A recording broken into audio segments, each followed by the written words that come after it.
Hey guys, let's talk about wheels for my newest solid axle swap conversion for this Tahoe I just bought. Which of these two sets of wheels should I go with? Should these wheels stay? Should they go? What?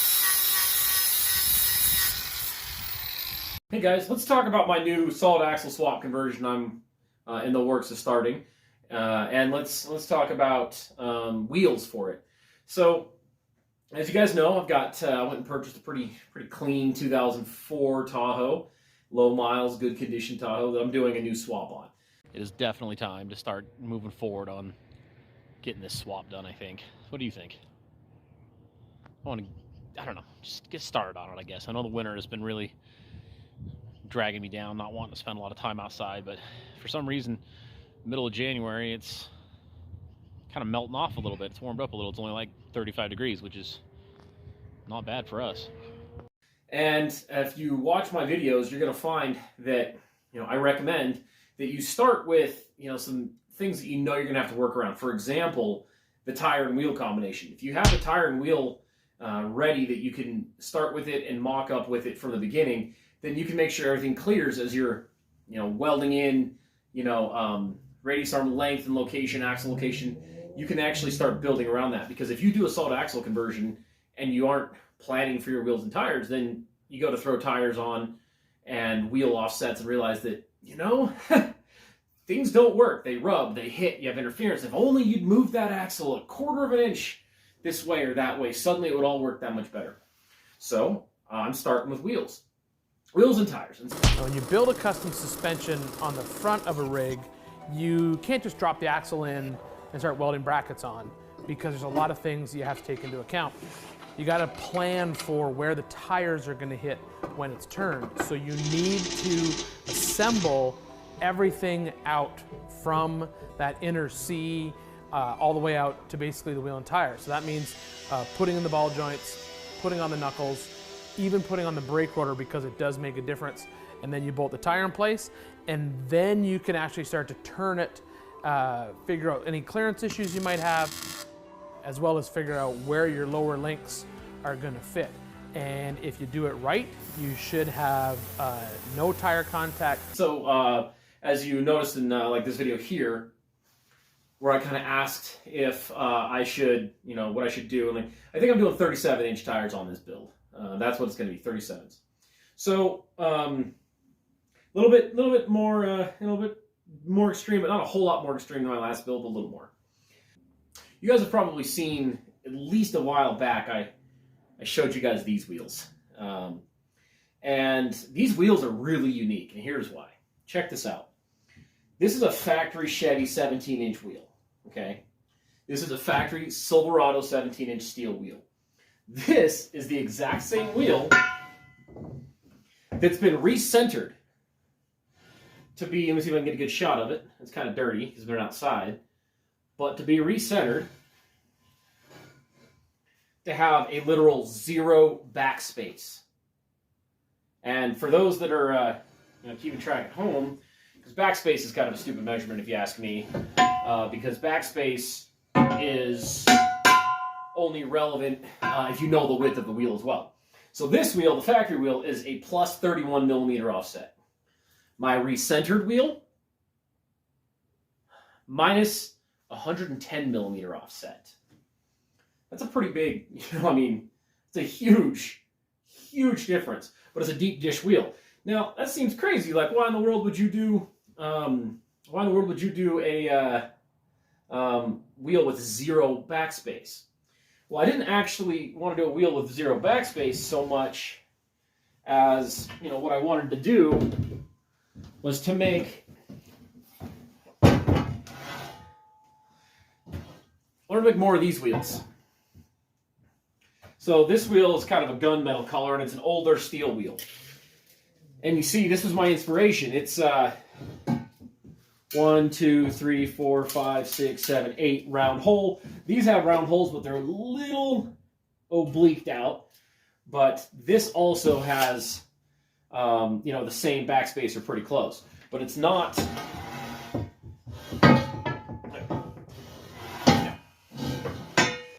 For a 7.5-inch wheel, they have the same offset as this 9-inch wide wheel. it ends up being about a 0 backspace on the 7.5-inch wheel.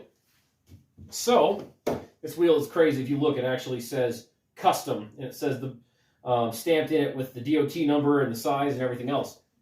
So I called the company that makes this wheel, and I said, hey, do you still have those wheels? Do you still sell those wheels? And they said, no, we don't make those anymore. I said, okay. Well, I wanted to make them. So I had to make this wheel. Now, there's more to this discussion. I actually prefer a 7.5-inch wheel over a 9-inch wide wheel. Every day of the week, I'll take a 7.5-inch over a 9. And the reason for that is when you have a 12.5-inch wide tire, for example, which is the standard 35 1250, 37 1250, 33 1250, that's your standard size. When you put it on that tire, on that wheel, it's kind of fighting to keep the bead. It's trying to squeeze it out. So as you air down and air down and air down, it's still trying to keep the bead on there. It's a lot better to have a narrower wheel than a wider wheel for that reason. Now also, you're gonna have a lot of protection. That sidewall is gonna bulge out to its full carcass width. And that's gonna protect the bead, protect the rim from abuse. And it definitely does. So there's a couple of reasons why I picked this wheel. I always run these Chevy wheels, okay? So check this out. See these Chevy wheels? The reason why I run them isn't because they're cheap, because they are cheap, sure, but that's not why I run them. If you look, the wheel mounting face is actually part of the outer bead, and it's welded, so it's a super strong outer bead. Most wheels have to have some kind of a rock ring added to the outer bead, and it's like a bolt-on rock ring or something. These wheels have the standard wheel, standard rim carcass, and then this is actually friction welded to it. So this is a strong freaking wheel for off-road. I mean, it takes a beating, and it just is strong as crap. So that's why I run it. Now, to do that, I also ran 2-inch wheel spacers on these wheels. So now, why didn't I run a 1.25-inch wheel spacer, for example, to bring this to true 0? A couple of reasons. It helped with tire rubbing, especially on the back. And also, if you look at the wheel studs on your GMT 800s, you're going to find that, basically, they're pretty long, and I wanted to have plenty of lug nut purchase down inside the wheel here. I have a GMT hub right here.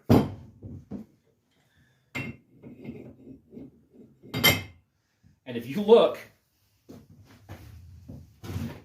the wheel studs are actually up above the wheel mounting surface already.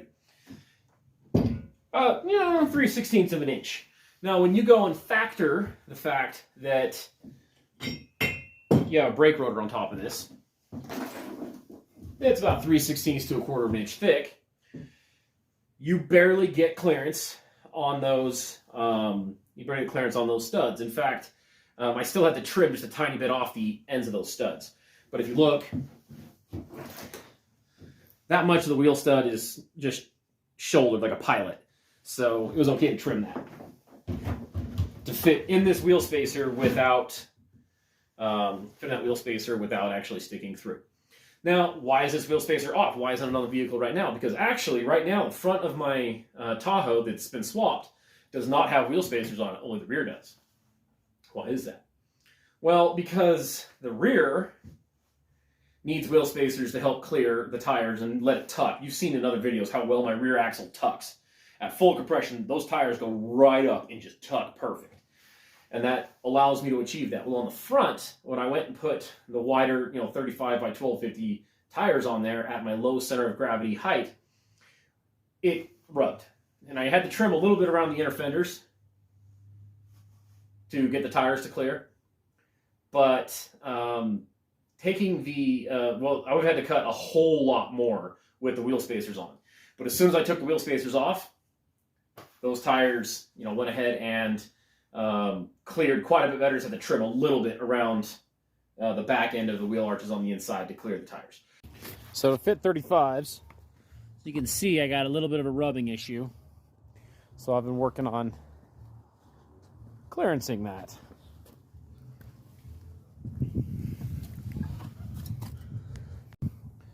All right, let's see how this looks.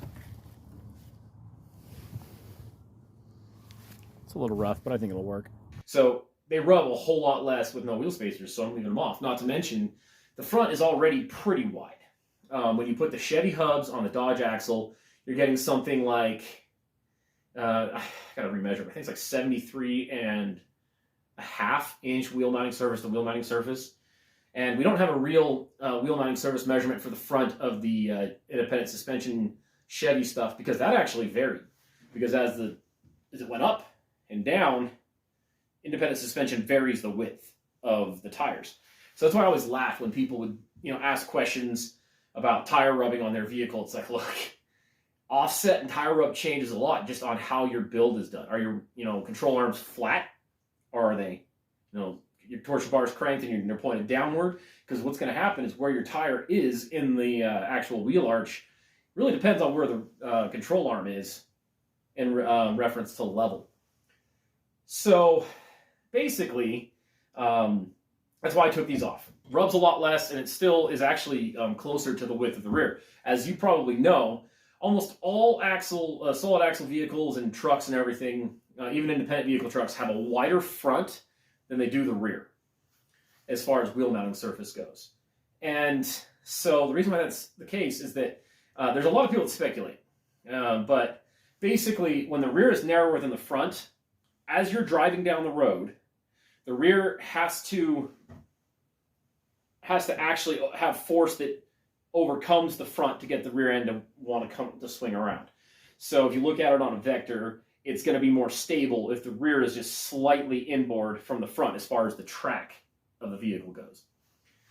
Now, that being said, I can't tell you how many people I know that have put wheel spacers on the rear of their Chevys or Dodges or anything else to make them all four corners even, and they don't notice a difference. So I think that's just some kind of engineering hyperbole that they do. I've never noticed a difference. Dude, I changed out the front and I took the wheel spacers off, which would make it, more square. And basically, it ends up being unnoticeable as far as stability goes. Because that was like over a year ago this wheel spacer came off. It was November of 2021 that I installed the 35-inch tires. So it's been, 14 months? And I haven't noticed any difference. So it's an engineering hyperbole that you can totally bypass and do without if you ever wanted. So here's the wheel that was the inspiration. It's dirty and old. But if you look at that focus, it's stamped custom right there. I mean, look how deep dish that wheel is. But not only that, look how, it's actually not very thick right around this outer face. Okay, so here's that recentered Chevy wheel. Now, as I mentioned, right here, this is the actual wheel mounting face has been friction welded to the actual rim material. It's thick. So if you look real close, do you see that little step, that little lip? So I had that done on a lathe to bring that down, but I didn't have it go all the way down. It's kind of just enough of a pronounced lip. Obviously not a super precise measurement, but if you put a tape measure on it, this factory rock ring is friction welded all the way around. So it's not even held on with bolts. It's friction welded all the way around. And it's a 3/8 of an inch thick piece of steel. Now, I don't have a lot of pictures back from when the wheels were made, but that's about how thick it was when we cut that out. It's about 3/8 of an inch thick. And see, there's one that's been uncut. So, if you're running this wheel like I've been running, even my red wheels on my other Tahoe, or this exact same wheel is powder-coated red, this is a strong, beefy wheel for off-roading. Hugely beefy. That's why I run it. Not because it's cheap, but because it's strong. And look at that ridiculous depth. So this thing is way off. That thing is tucked way inward, and therefore not zero offset. So how did I, recenter those? Like that's a pretty crazy undertaking for someone. Well, that's how right there. So basically what this is just a flat piece of 3/16 inch thick steel that I cut on my CNC plasma table. I cut it, but I cut it precisely to be the exact outer width to be the same as the inner width of the rim of those Chevy wheels. So what this is a circular disc of 3/16 flat plate that I cut on my CNC plasma table. Cut a hole out of the center, and then cut the 6 on 5.5 bolt pattern on it. And then I welded 3 bolts, 1/2 inch by 20 bolts, because that's just a standard. I knew I could get an acorn style lug nut in that size. And I welded these 3 flat angled pieces on there just so that I could create a flat surface. And this right here, this outside diameter of this disc is the exact same as the inside diameter of the factory Chevy wheel for the lip. So what I could do is take a factory Chevy wheel and it holds it tight. And seat it down on there, you clamp it. Oh, there's wheel weights on this wheel, that's why it won't sit flat. And then with this centerpiece, I had this centerpiece cut with a machine out of the wheel to be just a hair under the inside diameter of the wheel back down in here. And so what that did is that gave me an outer rim, a remnant of a rock ring, and then this inner piece. So then all I had to do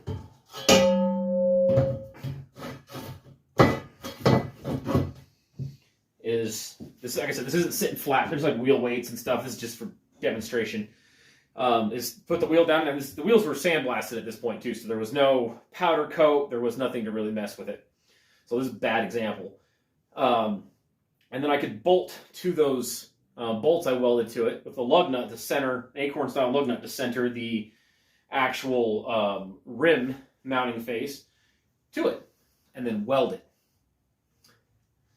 Now, there are times in my videos you've seen where I say that, as long as it, holds, it doesn't matter what your welds look like. This is not one of those times. This is where you want perfect welds, precise welds, good welds.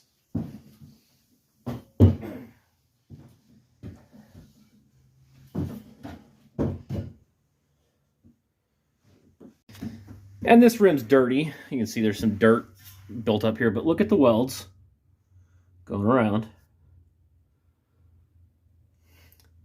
They're good welds. You can actually see through the rim here the penetration through the rim itself of these welds. So even looking at that penetration, you can see that penetration through the powder coat of the rim itself. So this is done well. And then after we did it all, we put it on a wheel balancing machine just by themselves and spun it. And it was a fraction of an ounce from being perfectly balanced, which is actually more balanced than most steel factory wheels are. So these spin great. Now you may notice that right here is larger. Since it was on a lathe anyway, I had this board back out a little larger, just so these wheels could be used on an older style manual hub axle if needed, just because it was already on a lathe. It didn't need to be, like the Tahoverlanding axle swap doesn't need that big center hub, but since it was on a lathe anyway, I figure it was, something to, do while it was there. A good, perfect bore out, because, on the factory Chevy wheels, it's quite a bit smaller. And actually, here's some pictures of these wheels being welded back when they were being built.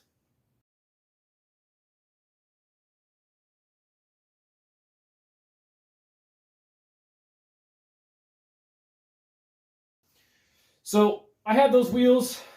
I put them on to see how they looked with a 37-inch tire.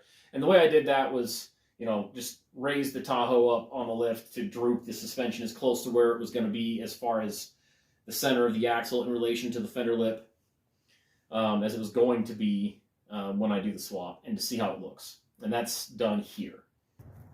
Okay, so check it out. Got one of my 37-12-50 STT Pros mounted up. This is just a spare. I'm going to get brand new ones. But mounted up onto my custom recentered Silverado wheels that have been powder coated Stardust Silver, closest to the factory color I could find. So let's just see how it's going to look, just kind of mock it up.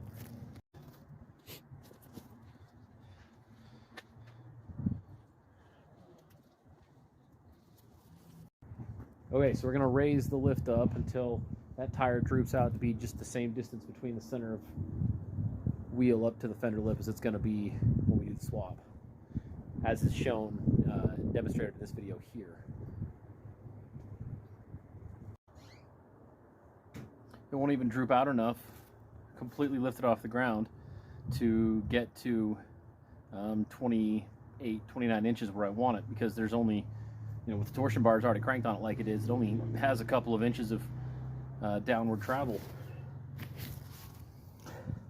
What is that, 27.5 inches? Which means it only had 2 inches of downward travel with at how it sits. That's why cranking torsion bars is just not worth it. You lose so much travel even just cranking torsion bars.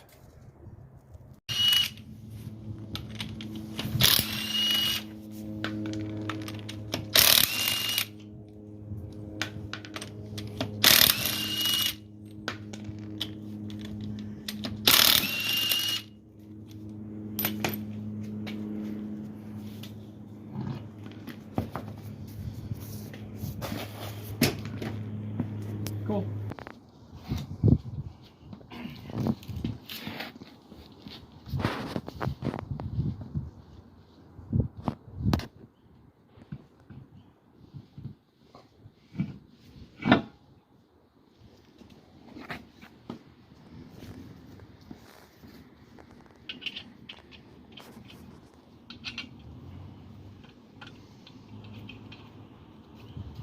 We'll just do 3 lug nuts for now.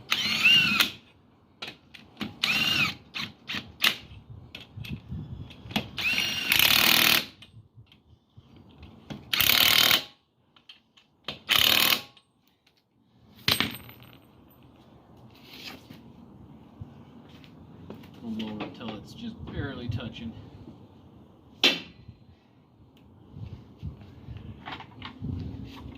Lost one of my little plastic things.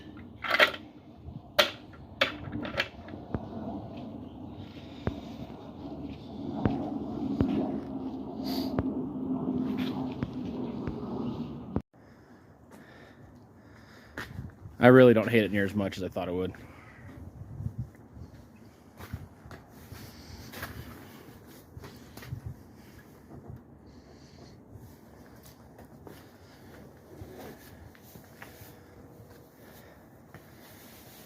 What do you think? What do you think, Billy? Beef Supreme. Okay. Now, method 304s, method 312s are these. Right? Methods in bronze. Definitely bronze methods. Let's get kind of this shot.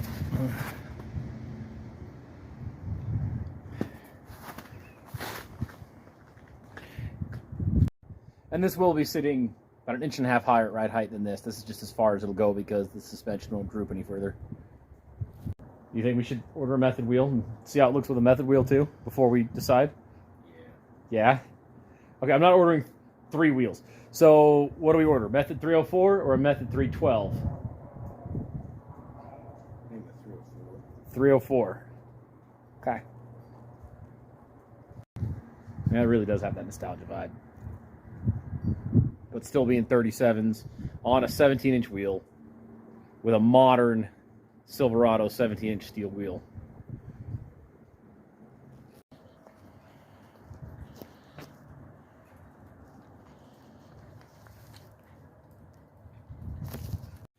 So, after we looked at it, I mean, I still don't even know how I feel about it. I'm thinking I haven't decided, but you may notice, like in our conversation in those videos, that it does give kind of an old school look. But it's like a modern 17-inch wheel, but an old school look.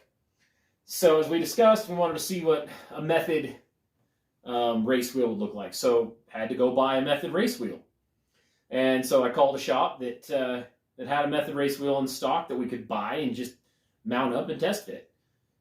So that is actually shown here after we brought it home.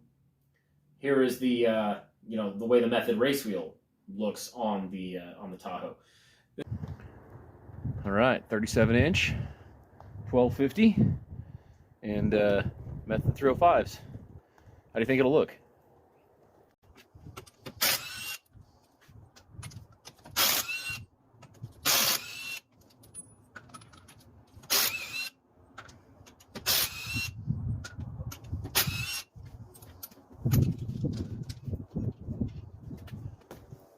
These silver spline drive lug nuts will work for this wheel, but I think I'd probably rather get some black ones.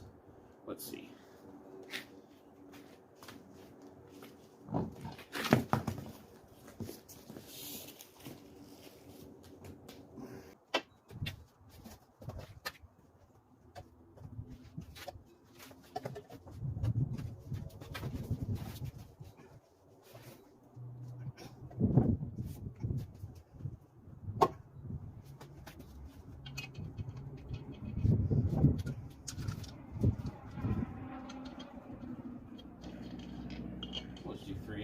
We'll just do 3 lug nuts again. We're not driving this, just for how it looks.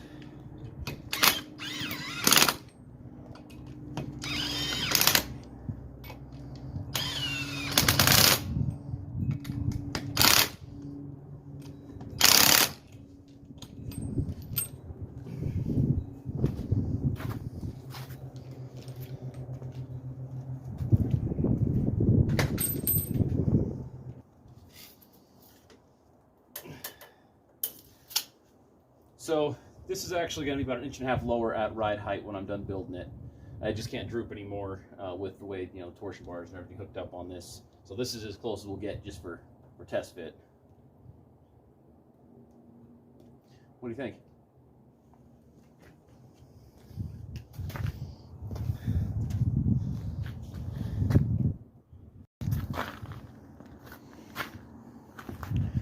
Let's get a wider shot.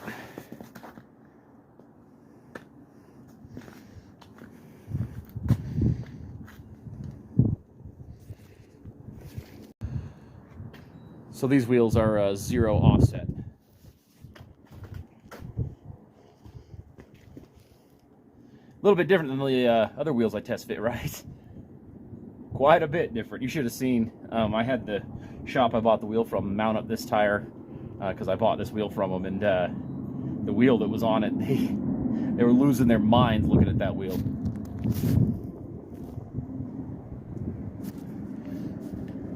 At first, he was like, "Hey, you want this old steel wheel back?" And I said, "Yeah. It's just got back from powder coat. I want it back." And then he looked closer at it, and he got this really weird look on his face, and he rolled it in the shop. And then they came back out, and then the technician mounting the tire had to come talk to me, and then ask me what the offset on that wheel was. It's minus 110, by the way. So it was just kind of funny. And then the guy that sold me the wheel, when I called him and asked him if he had this wheel in stock, he was asking me what vehicle was going on and well, what offset, and I said, just sell me the wheel. He goes, "Oh, I'm worried that it might rub with 37. I was like, "Dude, just sell me the wheel." And that guy came out and he said, "Oh, yeah, I was all worried on the phone with him, about offsets, but when I saw that wheel, I realized this dude knows what he's talking about." It was kind of funny. Also, that front axle is going to be forward 1.5 inches from this point as well. Whenever we do the Tahoverlanding axle swap, we put the axle forward 1.5 inches. That gives a lot of clearance for rubbing. Wider of an angle. Like I said, the axle is going to be 1.5 inches lower and 1.5 inches further forward at ride height.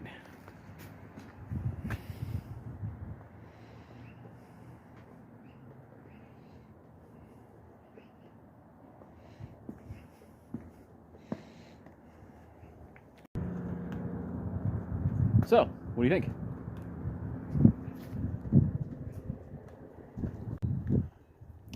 37-inch by 1250 Method 305s. How did it look?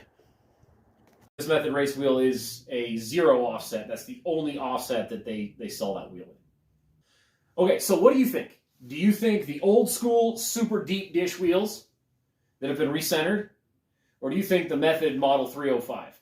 I know in the earlier in the video we said Model 304. 304s are currently back ordered. Also, the 304s don't have a rock ring, so we ended up going with the 305. Same concept. And I'm married to the bronze on a Method, so if I'm getting a Method, it's gonna be bronze. So don't even try to talk me out of it. I have decided that I like bronze Method wheels. But yeah, what do you think? Do you think the truck needs kind of that deep dish look with the super deep dish recentered Chevy wheels, or should it be the Method wheels? Now let's talk a bit about why Method wheels only come in a 0 offset. Now they do have some models that come in a couple different offsets, but in reality, all Method wheels do also come in 0. Because 0 offset, as I mentioned earlier in the video, is where you have the least leverage on your wheel.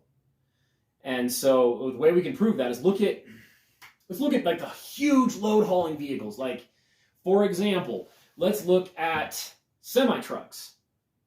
This axle is intended to haul way more and is designed accordingly. So we can use this as an example of the most effective way to haul a load with the best transfer of force and weight. Now the outer tire and inner tire, the wheels individually have massive offset, but at the wheel mounting surface, that works out to be a 0 wheel offset, because that is the best way to transfer force and load to wheel bearings, is a 0 wheel offset. That is the least amount of leverage. If your wheel offset is 0 or a negative offset, adding wheel spacers will definitely increase the leverage on the wheel bearing. Leverage is leverage. So don't let anyone tell you that wheel spacers will always straighten out your wheel bearings. Because if you're running offset wheels, like factory offset wheels, like a lot of us are on these Chevys, they will actually improve your, will improve your wear and tear and leverage on your wheel bearings. As I mentioned before, you need about a 1 1/4 to be to 0, 1 1/4 inch wheel spacer to be to a 0 offset. And I'm sure if you wanted to get a 1 1/4 inch wheel spacer, you could then shorten your wheel studs, do a bunch of stuff. I just didn't want to do that. And plus, as I mentioned, I measured on the rear, and 2 inch really helped with tire tucking and fitting. So that being said, wheels are an interesting subject. I've always been a fan of steel wheels for off-road. Maybe that makes me kind of an old school guy, just because steel wheels take a beating. It's harder to chunk out a steel wheel. I've been off-roading for 20 years, and I have chunked out aluminum wheels. It's happened. It has definitely happened.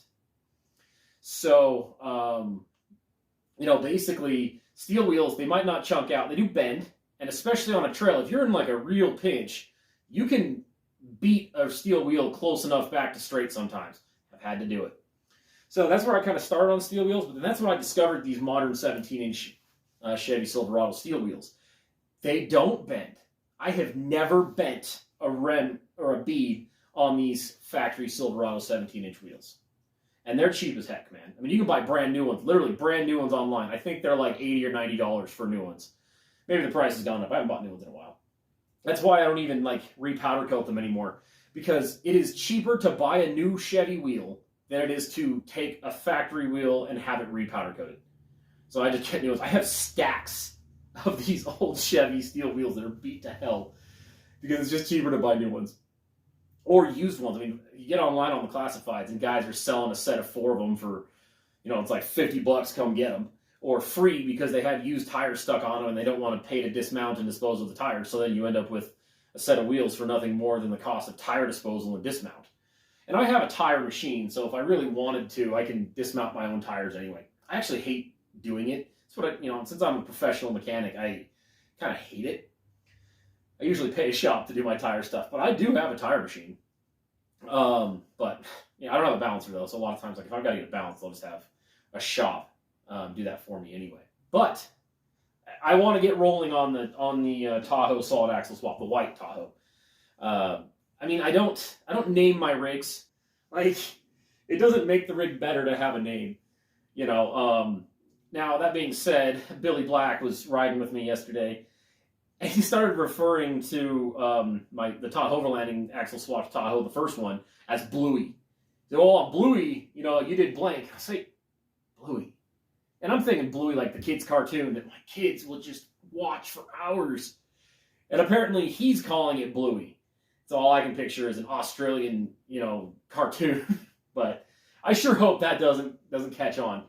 So I am totally stoked on getting the white Tahoe. I guess right now I'll just call it the white Tahoe. The white Tahoe build going. So I'm excited. I want to get it going. I've started buying, you know, wheels and tires and figuring that out because everything's got to kind of start with that in mind. And what do you guys think? I mean, I really want to know what you guys think. If I'm going to buy new wheels, they're going to be Method. I've already decided that. So I'm not really wanting to hear, you know, recommendations for some other wheel. It's got to be Method. That's just what I've decided. Sorry. And I'm already decided on 37-inch tires. I've already decided on Cooper STT Pros. So those are already made up. The size and the tire model and the brand of aftermarket wheels if I buy them, or these super offset custom wheels. I just haven't decided. So tell me what you think. And then I can kind of get moving forward on some of the other things on this build. Thanks for watching.